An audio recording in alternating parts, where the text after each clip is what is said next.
మరి గత కొన్ని రోజుల నుంచి రామచంద్రపురం నియోజకవర్గంలో ఉన్నటువంటి రామచంద్రపురం పట్టణం, రామచంద్రపురం మండలం, మరి గంగవరం మండలాల్ని కాకినాడ జిల్లాలో కలపాలని కార్యక్రమాలు చేస్తూ ఉన్నాం.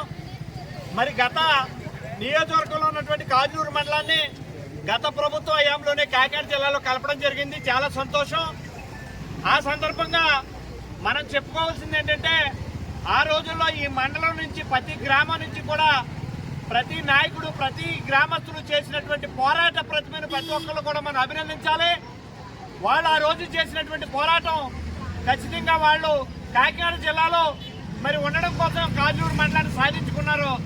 ఆ రోజున ఉన్నమాట చెప్పాలంటే మేము వెనకబడిపోయాం కాబట్టి మమ్మల్ని అమలాపురం జిల్లాలో ఉంచేశారు.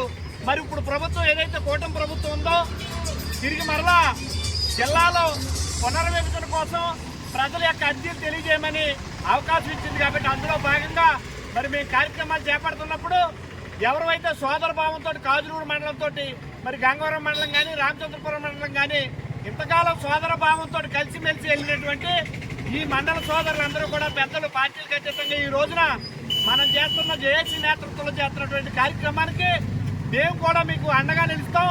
మీరు మేము సోదర భావంగానే మరి కాకినాడ జిల్లాలో కొనసాగుదామని చెప్పేసి అన్ని వర్గాల నాయకులు, గొల్లపాలెం కానీ మండలంలో ఉన్నటువంటి అన్ని వర్గాల నాయకులు, విద్యార్థులు ఈరోజు మాకు మద్దతు ఇవ్వడం అన్నదే మరి మేము చాలా వారికి రుణపడి ఉంటాం. ఖచ్చితంగా ప్రభుత్వం సానుకూలమైన నిర్ణయం తీసుకుని మీతో పాటు మేము సోదర భావంగా జిల్లాలో మరి మేము కొనసాగించబడ్డామంటే మీరు ఇచ్చే మద్దతు మాకు చాలా కీలకమైంది. కాబట్టి ప్రతి ఒక్కరికి కూడా, పెద్దలందరికీ కూడా మీ మద్దతు మరుపురాందని చెప్పేసి మీ అందరికీ పేరు పేరున ధన్యవాదాలు తెలియజేసుకుంటా ఉన్నాం.